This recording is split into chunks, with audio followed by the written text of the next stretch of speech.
Good morning, everyone. Paul here, Project You Are Another Me. December 1st, Tuesday. Let's go ahead and get started here for your assignment for the day. You're an author by the name of Mary Beth Danielson. She says, if growing up is the process of creating ideas and dreams about what life should be, then maturity is letting go again. Okay? So the assignment for today, based on that, is to recognize a condition, idea, or dream about what life should be. Realize how that limits you and let it go. Let it wisp away, go down and fade away in the stream, whatever it might be. Ultimately, what we want to do here is look at your life, look back a little bit at your past, look at a little bit there, focus on the now, and are the two things, that recognized idea or dream that you had for your own life, is that going to lead you to a brighter, better lifestyle future? Okay. And what I mean by that is will it ultimately make you ineptly and deeply happy? Okay. I understand, certain things, for the most part, the majority of us want to accomplish amazing dreams and amazing goals. And again, it's always a journey, it's a process, it's never a destination. You know that by now, I'm pretty sure. But is what you're doing leading you to the promised land, so to speak?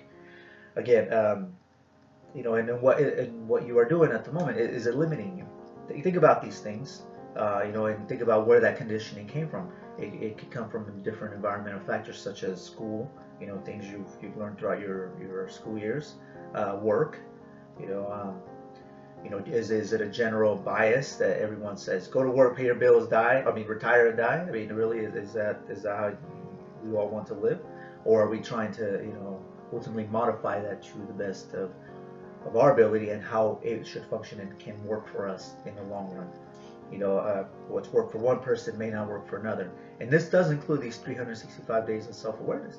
It might not work for you. Again, I'm not trying to convince all the people all the time. I'm trying to help some of the people some of the time, and if it's just one, hey, by all means, right?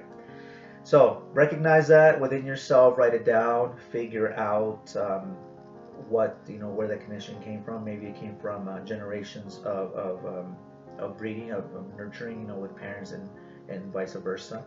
Look at your superiors, which mean parents and grandparents. How have they lived their life? What do they say now? Could they have done better? Could they have done worse? Could they have done something differently?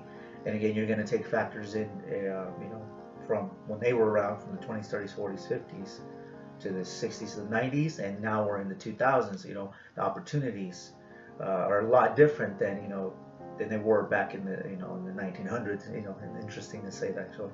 But in the 1900s, you couldn't just say, hey, I'm going to start up an internet business and make a great lifestyle, be self-employed.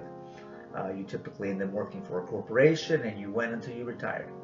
Totally different now from anyone this age, because you can be 15, to 20, build Instagram or a Facebook, and suddenly just make it big, right?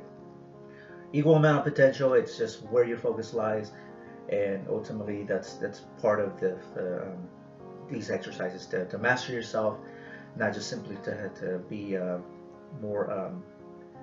more apt and have more weapons towards living a fast life, living the life full of stresses and different factors that can ultimately beat you down over day after day after day, but ultimately to have you realize your maximize your full potential, whether when it comes to love, health, wealth, or happiness. Okay.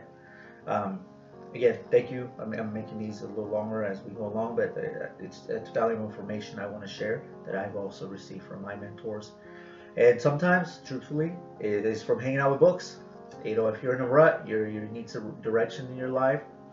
Seek a master of what their art is.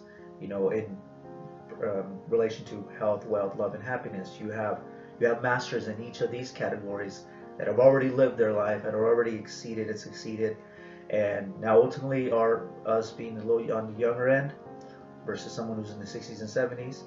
We can learn so much from them, and in turn relate that over to our younger generations, so that they also have a general outline and a path to accomplish great things, and then more importantly, accomplish more great things for themselves, by themselves, and within themselves. Okay.